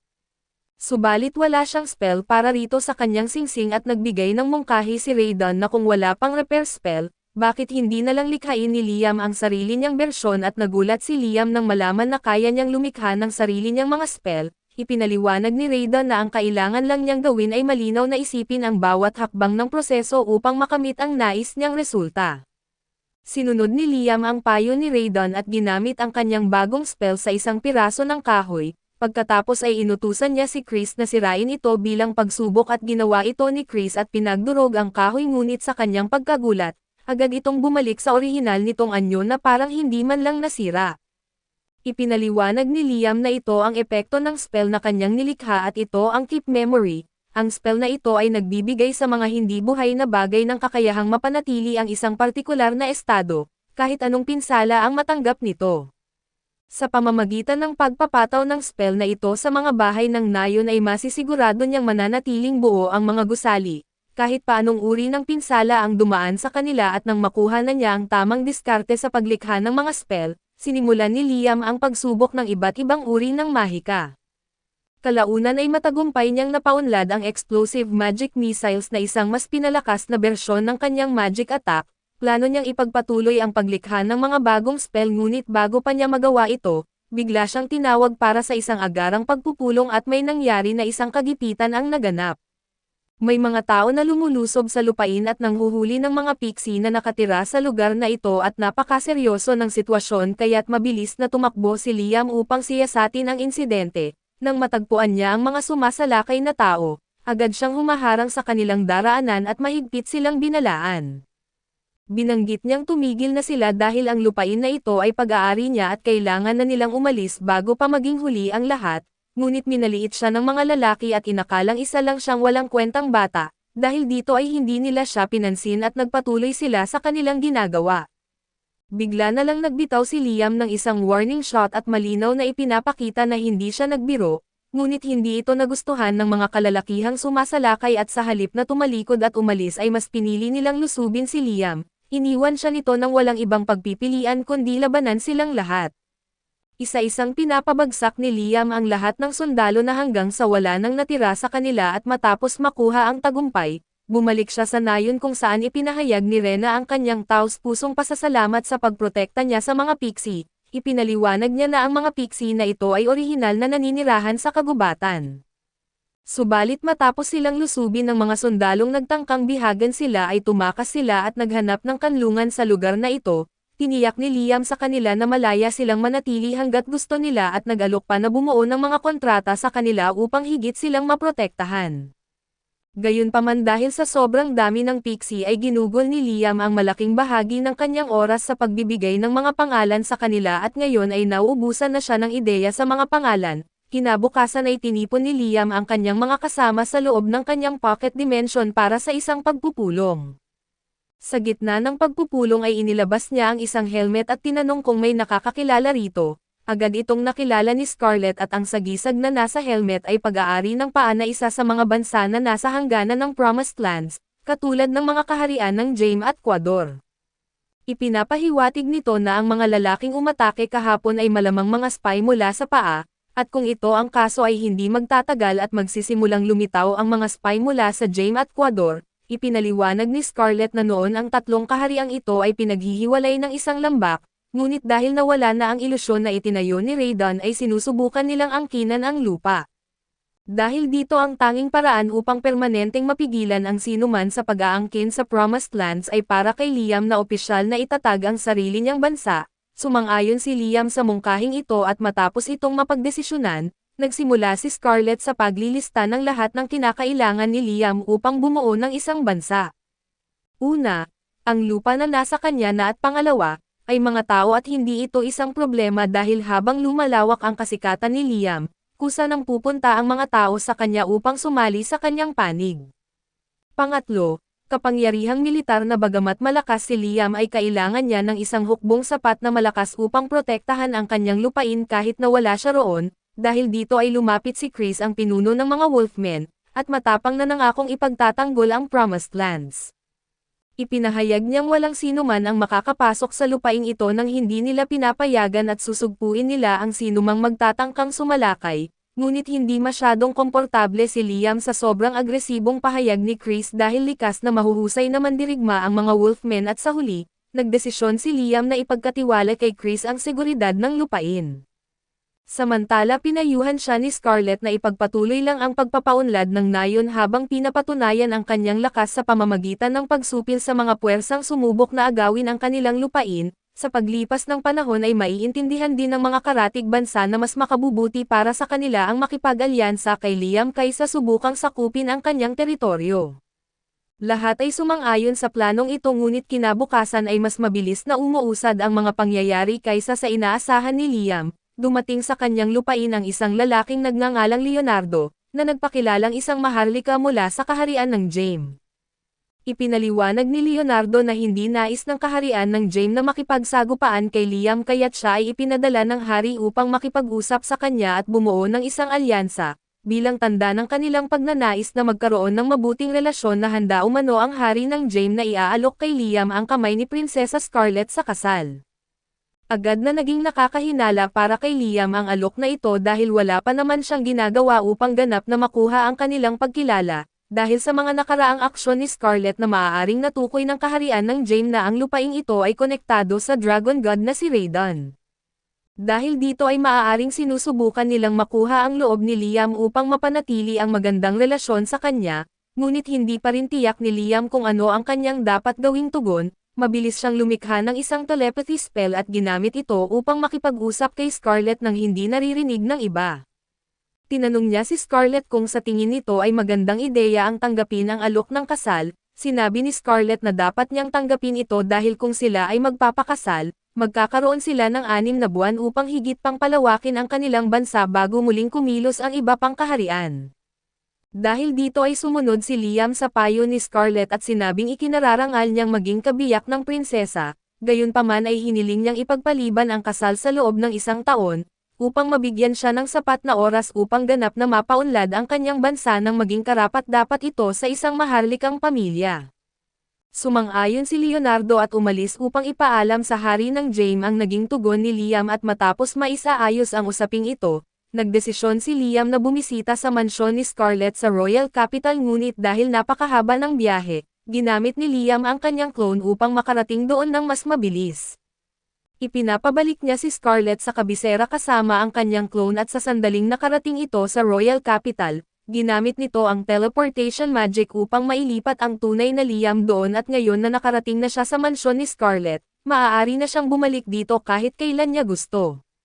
Dahil ito ang kanyang unang beses sa Royal Capital nais sana niyang libutin ang lungsod kaso alam niyang bilang pinuno ng isang bagong bansa, dapat siyang maging maingat at huwag gumawa ng ingay at inanyayahan siya ni Scarlett na pumasok para uminom ng tsaa, ngunit bago pa sila makapasok na biglang nakaramdam si Liam ng presensya ng enerhiya ni Raiden mula sa loob ng mansyon. Dahil sa kanyang pag-usisa ay lumingon siya kay Scarlett at tinanong kung mayroon bang kahit anong bagay sa loob ng mansyon na maaaring may koneksyon kay Raiden, sa katunayan ay may isang bagay na eksaktong tumutugma sa kanyang hinahanap. Dahil dito ay dinala siya ni Scarlett sa katedral ng kanyang mansyon na kung saan isang estatwa ni Raiden ang matagal nang iniingatan ng kanyang pamilya sa loob ng maraming henerasyon. Nang makita ito ay sinabi ni Raiden na wala siyang ideya na umiiral pa rin ang estatwa, dahil matagal na niya itong nakalimutan na mahigit 1,000 taon na ang nakalipas. Inutusan niya si Liam na lumapit sa estatwa at gumamit ng isang all-clear spell dito. Sa sandaling ginawa ito ni Liam ay nagsimulang magliwanag ang estatwa at bigla na lang lumipat ang enerhiya nito kay Scarlett at nang tumingin si Scarlett sa kanyang sarili, napagtanto niya ngayon ay suot na niya ang isang makapangyarihang suot ng armor. Sa hindi maipaliwanag na dahilan ay biglang nakaramdam si Scarlett ng napakatinding lakas na dumadaloy sa kanyang katawan, dahil sa kanyang pag-usisa ay sinubukan niyang gamitin ang isa sa mga spell ni Liam na isang Holy Lance, nagtagumpay siyang makumpleto ang spell ngunit pagkatapos nito ay lubos siyang napagod dahil naubos ang lahat ng kanyang mana upang maisasagawa ito. Gayunpaman ang katotohanang nagawa niyang mag-cast ng spell na ito ay isang napakalaking tagumpay, dahil hindi niya kailanman nagawang gawin ito noon at ipinaliwanag ni Raiden na ang armor na suot ni Scarlett ay idinisenyo upang mapalakas ang kakayahan ng nagsusuot nito, habang binibigyan din sila ng access sa ilan sa mga banal na spell ni Raiden. Gayunpaman ay mukhang hindi pa sapat ang lakas ng katawan ni Scarlett upang ganap na makontrol ang kakayahan ng armor. Matapos ang lahat ito ang Golden Armor ang pinakamakapangyarihang armor set na nilikha ni Raiden at malamang na mas kakayanin ni Scarlett ang isang armor na may mas mababang ranggo, ngunit sa kasamaang palad at lahat ng iba pang armor na nilikha ni Raiden ay nawala na sa labanan. Subalit para kay Liam ay hindi ito magiging problema at kung si Raiden ang lumikha ng armor sa simula, walang dahilan para hindi niya ito muling malikha upang maging angkop para sa katawan ni Scarlett. Napangiti si Raiden sa excitement ni Liam kaya't pumayag siyang tulungan ito sa paggawa ng bagong armor. Sinabi niya kay Liam na ang unang bagay na kakailanganin nila ay High Mithril. Tinanong ni Liam si Scarlett kung kaya niyang kumuha ng High Mithril para sa armor, at tiniyak naman ni Scarlett na hindi ito magiging isang problema. Matapos ang lahat ng preparasyon at agad nang nagsimula si Liam sa paggawa ng armor, matapos ang ilang pagsisikap ay natapos na rin niya ang isang armor na perpektong akma para kay Scarlett, ipinasa niya ito kay Scarlett at hinayaan na subukan ito sa unang pagkakataon. Subalit upang gumana ang armor ay kailangan munang bumuo ng isang kontrata si Scarlett, dahil dito ay inutusan siya ni Liam na ipatak ang kanyang dugo sa estatwa at sa sandaling sinunod ni Scarlett ang direksyon ni Liam, muli siyang binalot ng mahiwagang armor. Ngunit sa pagkakataong ito ay nagawa niyang gamitin ang mga spell ni Raiden nang hindi nawawalan ng malay, lubos na namangha si Raiden sa husay ni Liam at ang bilis niyang nakapagreplika ng isang armor na halos kasing lakas ng orihinal, habang pinag-uusapan ang tungkol sa armor at ipinahayag ni Raiden kay Liam ang tungkol sa pinakamalakas na armor na kanyang nilikha at ito ang Ruin Guardian. Ito ang pinakamakapangyarihang armor na kanyang ginamit noong War of the Gods maraming taon na ang nakalipas. Naniniwala si Raiden na maaaring kayanin ni Liam ang armor na ito kaya't hinihimok niya itong subukan ito at nagdesisyon sina Liam at Scarlett na bumalik sa nayon upang gawin ang ritual ng kontrata sa Guardian Raiden. Pagdating nila, patak ng dugo ni Liam ang bumagsak sa Ruin Guardian at sa isang iglap ay nag-transform ito sa isang armor na agad niyang sinuot, sa sandaling maisuot niya ito ay biglang lumakas ang kanyang kakayahan, kaya niyang isabay at magbitaw ng 37 spells ng sabay-sabay. Ngunit labis nitong pinipiga ang kanyang enerhiya na dahilan upang siya ay maubusan ng mana at mawalan ng malay, Agad na tumakbo si Scarlett upang suriin ang kanyang kalagayan ngunit tiniyak ni Liam na ayos lang siya at lubos na humanga si Raiden kay Liam na hindi lang dahil nalampasan niya ang pagsubok, kundi dahil siya ang unang taong nakapag-cast ng spell habang gamit ang Ruin Guardian Armor. Sa buong kasaysayan 3 tao lamang ang nakaligtas matapos gamitin ang armor na ito at si Liam ang unang nagtagumpay sa paggamit nito sa laban. Kung ganap niyang ma-master ang armor na ito ay magkakaroon siya ng kapangyarihang kayang sakupin ang buong mundo. Maingat na itinago ni Liam ang mga bato sa kanyang mga kamay habang nararamdaman niyang bumalik na ang kanyang lakas at matapos nito, hiniling niya kay Scarlett na ipahiram sa kanya ang kanyang dragon sa loob ng isang panahon, pumayag si Scarlett at tuluyang ibinigay ito sa kanya. Maingat na inilagay ni Liam ang dragon sa isang storage box at ipinaalam kay Scarlett na babalik siya sa nayon. Samantala ay nagpasya si Scarlett na manatili upang ayusin ang ilang usapin sa kaharian at gamit ang kanyang teleportation spell, agad na naglaho si Liam at muling lumitaw sa nayon kung saan patuloy pa rin ang konstruksyon ng mga taong mula sa selyadong lungsod. Sa kanyang pagdating ay sinalubong siya ni Rina at nagbigay ng ulat tungkol sa isang grupo ng mga troll na naninirahan sa malapit. Nabigla si Liam sa impormasyong ito at nagkaroon ng interes na alamin ang tungkol sa mga nilalang na ito at ipinaliwanag niya sa sarili na ang mga troll ay malalaking nilalang na may matitipunong pangangatawan, may taas na mula 2 hanggang 3 metro. Ang ilan sa kanila ay kilala sa pagiging marahas at samantalang may iba namang maamo at upang mas maunawaan ang sitwasyon, tinanong niya si Rina kung may iba pang katangian ang mga troll at ayon kay Rina, likas sa mga troll ang pagkahilig sa pakikipaglaban at may posibilidad ding may ibang pangkat ng tao na magtangkang pumasok sa kanilang teritoryo.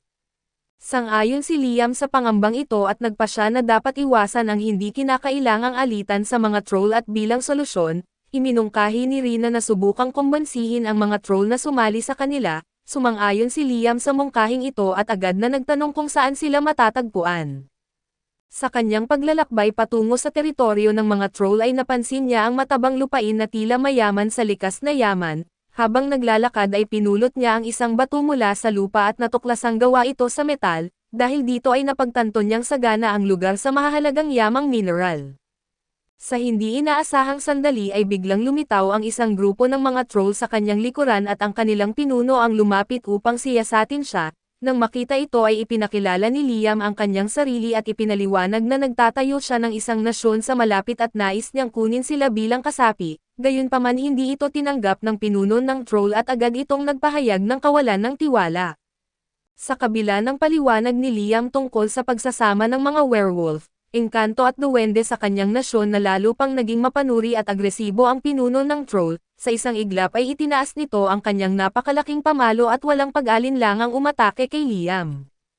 Mabilis na nakaiwas si Liam sa serye ng mabibigat na mga pag-atake kaso pinili niya na huwag lumaban upang maiwasan ang labanan sa pagitan nila. Sa kalagitnaan ng sagupaan ay hindi na mamalayan ni Liam ang isang patibong na inihanda ng mga troll. Bigla siyang bumagsak sa isang malalim na hukay at hindi makagalaw at noon niya napagtanto na nilinlang siya ng pinuno ng troll upang mahulog sa bitag, habang papalapit ang troll upang tapusin ang laban at bigla siyang naglaho at sa loob ng ilang saglit ay muling lumitaw si Liam, ngunit sa pagkakataong ito suot na niya ang isang makapangyarihang baluti na pandigma. Ang baluti na ito na kilala bilang Enchanted Battle Armor ni Ron ay nagbigay ng proteksyon laban sa mabigat na atake ng troll. Matapos ang sagupaan ay ibinalik ni Liam ang baluti sa kanyang imbakan, dahil sa pangyayari ay lalong nag-alab ang galit ng pinuno ng troll. Hindi nito matanggap ang nakita at mariing nagpahayag ng kanyang determinasyon na labanan si Liam hanggang sa huli, bago pa man makaatake muli ang pinuno ng mga troll ay isang kasapi ng kanyang tribo ang tumawag sa kanya, nang lumingon siya at napansin niyang nasa mahirap na kalagayan ang kanyang tribo na halatang mahina at lupaypay. Sinamantala ni Liam ang pagkakataon upang ipaliwanag na ipinagtanggol lang niya ang sarili mula sa mga atake ng pinuno at wala siyang intensyong saktan ang mga troll, sa pag-unawa sa tunay na hangarin ni Liam at unti-unting kumalma ang pinuno ng troll. Napagtanto niya na hindi kaaway si Liam at matapos marinig ang paliwanag ay pinakinggan niya ito ng mabuti at ipinahayag ni Liam na siya ay nagtatayo ng isang nasyon malapit sa lugar, kung saan kabilang na ang mga duwende, aswang at ilang tao. Layunin niyang isama ang mga troll sa kanilang grupo ay nagsimulang mag-isip ang pinuno ng troll at tinanong ang dahilan kung bakit nila kailangang sumali. Sa matibay na paninindigan ay ipinaliwanag ni Liam na maraming tao ang darating sa lupain at ayaw niyang magkaroon ng kaguluhan o pangangaso laban sa mga troll. Napagtanto ng pinuno ng troll ang kahalagahan ng sinabi ni Liam at sa huli ay sumang-ayon siyang sumama sa nayon. Gamit ang kanyang teleportation magic ay mabilis na inilipat ni Liam ang grupo pabalik sa nayon na ikinagulat ng mga troll dahil sa biglaang pagbabago ng kapaligiran. Ipinaliwanag ni Liam na ito ay isang uri ng mahika na nakabatay sa tiyak na mga enchantment. Pagdating nila sa nayon ay agad na napansin ni Chris ang pinuno ng mga troll at hindi nag-atubiling magpakita ng galit, dahil sa kanilang matagal ng alitan ay hindi siya nagdalawang isip na sumugod at bigyan ito ng isang matinding suntok na nagpabagsak dito. Sa halip na magalit ay natuwa si Liam sa kanilang pakikitungo sa isa't isa. Sa patuloy na pagpapalitan ng komento at pang-aasar at ipinahayag ni Chris na bagamat ilang beses na niyang natalo ang pinuno ng troll, mas marami siyang laban na hindi niya napagwagian at sa puntong ito ay napansin ni Liam na hindi humihina ang troll at bagkus, mas lumakas lamang si Chris dahil sa kanyang pisikal na pagbabago. Habang pinagmamasdan siya ng pinuno ng troll ay napansin nito ang malaking pagbabago sa kanyang lakas. Kinumpirma naman ni Chris na simula nang sumama siya kay Liam na lubusan siyang lumakas at dahil sa kanilang kasunduan ay iminungkahi ni Chris na dapat ding sumailalim sa parehong kontrata ang pinuno ng mga troll upang mapalakas pa ito.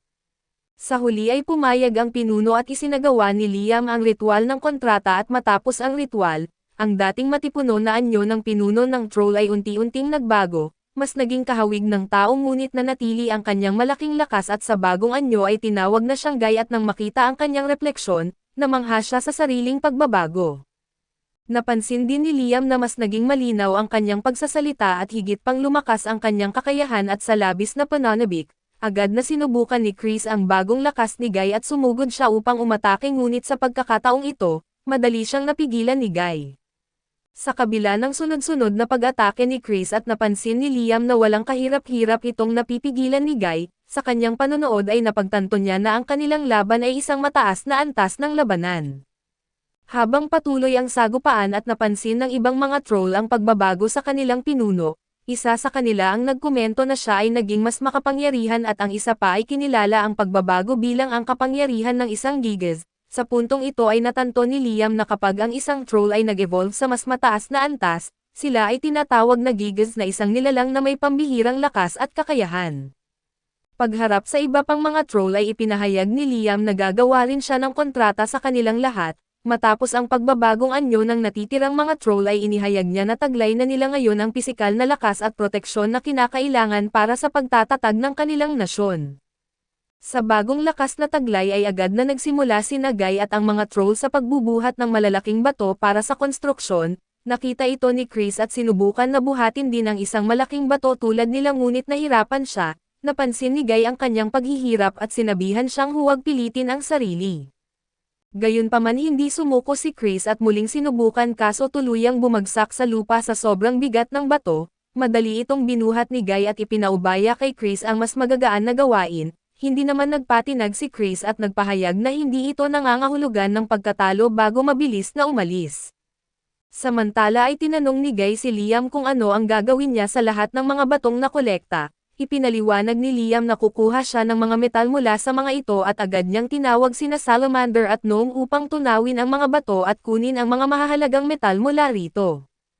Matyaga silang nagtrabaho at nagtagumpay sa pagkuha ng maraming bakal, tanso, ginto at pilak, gayunpaman ay napakaliit lamang ng nakuha nilang mataas na uri ng mithril na isang bihirang metal na mahalaga sa paggawa ng makapangyarihang baluti. Mula sa loob ni Liam ay nagbigay ng komento ang dragon na nasa kanya, na nagsasabing napakabihira ng mithril kaya hindi nakakagulat na kakaunti lamang ang kanilang nakuha at ipinahayag ni Liam ang kanyang pagkadismaya, dahil umaasa siyang makakahanap ng mga batong may taglay na mithril sa lupain ng mga troll kaso hindi ito nangyari. Sa kabila nito ay nagtanong siya sa dragon kung dapat nilang subukang gumawa ng baluti gamit ang iba pang mga metal. Matibay ang tugon ng dragon na tanging mithril lamang ang dapat gamitin dahil walang ibang metal ang maaaring tumumbas sa tibay nito, kaso sa kumpiyansa ni Liam at nagpahayag siya ng kagustuhang subukan pa rin ang ibang mga metal. Binigyan siya ng babala ng dragon na maaaring mabigo siya sa pagsubok na ito at gayunpaman sa halip na matakot, tinanggap ni Liam ang posibilidad ng kabiguan bilang bahagi ng proseso ng tagumpay. na nagdulot ng malakas na pagtawa mula sa dragon. Dahil sa kanyang determinasyon ay inatasan ni Liam si Gnome na gumawa ng halmahan at buhusan ito ng natunaw na bakal. Gamit ang kapangyarihan ni Raiden isang dragon ay pinag-infuse niya ng mahika ang bakal. Naalala niya kung paano lumakas ang baluti ni Scarlet matapos itong pangalanan, kaya napagpasyahan niyang pangalanan ang bagong bakal na baluti bilang Apollo na nangangahulugang araw. Nang makita ito ng dragon ay nagtanong ito kung ang porma na ginawa ay isang araw na halmahan. Kumpirmado ni Liam na pinangalanan niya ito upang palakasin ang kapangyarihan nito na tulad ng epekto sa kanyang mga nakaraang kasunduan. Napansin din niyang gumagana rin ang pagpapangalan sa mga bagay tulad ng mga kagamitan. Sa pagkilala sa kanyang tagumpay ay pinuri siya ng dragon at sinabi na matagumpay niyang nalikha ang isang mahiwagang solar armor. Dahil sa kanyang inspirasyon ay ipinagpatuloy ni Liam ang paggawa ng iba pang mga baluti gamit ang bakal. Gayunpaman napansin niyang nahihirapan siyang makaisip ng mga bagong pangalan at napagtanto rin niya na ang pag-uulit ng parehong pangalan ay hindi nagbibigay ng karagdagang pagpapalakas sa mga baluti. Dahil sa kasaganaan ng bakal ay nagawa ni Liam na lumikha ng maraming baluti para sa mga duwende at aswang, na agad namang nagsimula sa kanilang pagsasanay gamit ang bagong kasuotan. Sa isa sa mga pagsasanay ay malakas na umatake si Chris kay Guy kaso madali nito na nablock ang kanyang atake. Hindi siya nagpatinag at agad na nagpatuloy sa sunod-sunod na mabilis na pag-atake na tila iniinsulto ang bilis ng kilos ni Guy. Sa halip na maapektuhan ay ngumiti lamang si Guy na tila hindi man lang naapektuhan ng kanyang mga pag-atake.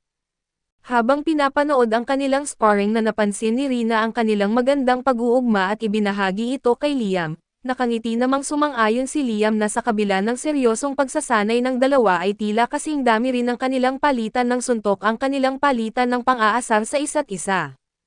Sa kanyang pag-obserba ay sumang-ayon si Rina at napansin na tila nag-e-enjoy lamang ang dalawa sa kanilang ginagawa. Biglang dumating ang isang grupo ng mga bandido sakay ng kanilang mga kabayo. Isa sa kanila ang napansin ang mga duwende at agad na naisip ang posibilidad ng pagbebenta sa kanila para kumita ng malaking halaga. Ang kanilang pinuno na may tuso ng ngiti ay nagplano na gawing bihag ang mga ito at habang papalapit ang mga bandido, lumakad si Liam upang harapin sila subalit pinigilan siya ni Rina at agad niyang tinawag si Mina at bumubulong ng ilang salita sa kanyang tainga. Sa matibay na kumpiyansa ay lumapit si Mina sa mga bandido at nang walang pag-alinlangan ay agad na pinabagsak ang pinuno ng mga ito gamit ang isang napakalakas na suntok. Nagulat ang iba pang mga bandido at agad na bumunot ng kanilang mga sandata upang lumaban, ngunit sa bilis at lakas ni Mina lahat sila ay napasuko bago pa man makapanlaban ng maayos at habang pinapanood ito ni Liam, napagtanto niyang may kakayahan na ngayong ipagtanggol ng mga duwende ang kanilang sarili. Sa lakas na kanilang natamo kaya nilang lumaban ng sabay-sabay kahit sa 10 o 20 kalaban, napansin niyang malaki ang naidulot ng mahiwagang bakal na baluti sa pagpapalakas ng kanilang kakayahan, gayunpaman ay hindi pa rin sumuko ang pinuno ng mga bandido. Palihim itong lumapit sa likuran ni Liam at mabilis na hinablot siya sa kwelyo at nagbanta ito na kung hindi ibibigay sa kanila ang mga duwende, papatayin niya si Liam at nang marinig ito ay agad na lumingon ang lahat patungo sa bandido, kaso walang kahit isa sa kanila ang nagpakita ng takot o pagkabahala. Dahil dito ay lalong nainis ang pinuno ng mga bandido at mas matindi pang ipinahayag ang kanyang pagbanta, bago pa man siya makakilos ay kalmado lamang na inaktibo ni Liam ang kanyang kapangyarihan at agad na naglunsad ng isang missile strike na tumama ng direkta sa bandido. Sa tindi ng puwersa ay agad itong tumilapon at nawalan ng malay at sa takot sa ipinakitang kapangyarihan ni Liam, ang natitirang mga bandido ay nagsitakbuhan at tuluyang naglaho ng hindi na lumingon pa. Matapos mawala ang banta ay nagtungo si Liam sa isa pang bahagi ng lupain at tinawag ang isang malaking grupo ng mga seal, ipinahayag niya sa kanila na magbibigay siya ng sapat na supply ng tubig at hiniling na linisin nila ito sa pamamagitan ng paghihiwalay ng mga dumi, habang pinagmamasdan ang kanilang gawain at napaisip si Liam na kakailanganin ng nasyon nila at hindi lamang ang malinis na tubig kundi pati ang asin para sa mga mamamayang naninirahan sa lugar. Habang inoobserbahan niya ang mga seal ay napansin niyang may isang nakatayo lamang at hindi kumikilos tulad ng iba at dahil sa pag-usisa, lumapit siya rito upang alamin kung hindi ba nito nauunawaan ang kanyang utos at sa halip na sumagot ng diretso, ngumiti ang seal at tumingin sa kanya saka nagtanong kung naaalala siya ni Liam. Napaisip si Liam saglit ngunit nang napagtanto ang sagot ay lumabas ang pagkilala sa kanyang mukha at ito ang unang seal na kanyang pinayabong mula kay Winden. Sa pagkumpirma ay ngumiti ang Sil at sinabi na dahil sa pagbabagong iyon, lumawak ang kanyang pananaw at mas lumalim ang kanyang pag-unawa sa mundo ng tao. Dahil dito ay nasanay na siyang maimpluwensyahan ang mundong ito na bagamat madalas siyang sawayin ng Spirit King, sa tuwing lumalampas siya sa kanyang limitasyon ay napansin ni Liam ang reaksyon ng Sil na nais niyang malaman kung tunay ngang may umiiral na Spirit King, at kung posible pang higit na mapayabong ang kapangyarihan ng Sil upang makatulong sa kanya. Nang marinig ito ay nagliwanag ang mga mata ng Sil na puno ng pananabik sa posibilidad ng higit pang paglakas, walang pag-alinlangan ay agad na isinagawa ni Liam ang proseso ng ebolusyon, na lalong nagpahusay sa kanyang mga kakayahan. Matapos nito ay tinawag niya sina Salamander at Gnome upang gumawa ng isang halmahang bakal, gamit ang kapangyarihan ng dragon ay pinag-infuse niya ito ng enerhiya at hiniling sa bagong umunlad na Sil na pagsamahin ang sarili rito. Nang matapos ang proseso ay biglang naramdaman ni Liam ang isang matinding puwersa ng enerhiya sa loob niya, napagtanto niyang matagumpay niyang nakamit ang intermediate level sa water magic at samantala, sa loob ng selyadong nasyon ay abala si Rina sa pagsubok ng kanyang bagong natamo na lakas. Isang makapangyarihang pagsabog ang kanyang pinakawalan na yumanig sa lupa at sumunod naman si Chris at ipinakita ang kanyang sariling kapangyarihan. Sigay gamit ang kanyang pambihirang lakas ay hinampas ang lupa ng napakalakas hanggang sa ito ay nagkapira-piraso. Habang nakangiti ay ipinahayag ni Rina na mas lumakas pa siya kumpara kahapon na higit pa sa inaakala ng iba, hindi rin nagpatalo si Chris at iginiit na 10 beses siyang mas malakas kaysa dati at pumayag naman si Guy at kinumpirmang kaya na nilang protektahan ang buong nasyon. Gayunpaman ay napagtanto nilang kailangan nilang higit pang sanayin ang kanilang sarili upang ganap na makontrol ang kanilang kapangyarihan. Sa kabila ng kanyang seryosong pananaw ay hindi maiwasang asarin si Guy ni Chris dahil sa kanyang determinadong tono, agad itong sumagot na mas nais lang niyang palakasin ang sarili upang maseklian ang kabutihang ipinakita sa kanila ni Master Liam, na puno rin ng determinasyon si Rina at nagpahayag ng parehong hangarin. Hindi natuwa si Chris sa sagot ni Rina at iginiit na siya ang magiging pinakamalakas sa lahat para kay Master Liam, samantala ay pinagmamasdan lang ni Liam mula sa malayo ang kanilang palitan ng pahayag na may bahagyang ngiti sa kanyang labi. Alam niyang taglay na nila ngayon ang pambihirang lakas at kung magagawa niyang lumikha ng bagong baluti, masisigurado nilang may sapat silang kapangyarihan upang ipagtanggol ang kanilang nasyon. Mula sa loob ni Liam ay nagsalita ang dragon at ang tinig nito ay umalangaw-ngaw sa kanyang isipan, ipinapaalala nito sa kanya ang posibleng epekto ng pagbibigay ng bagong baluti sa 3 lahi ng mga duwende, aswang at mga troll.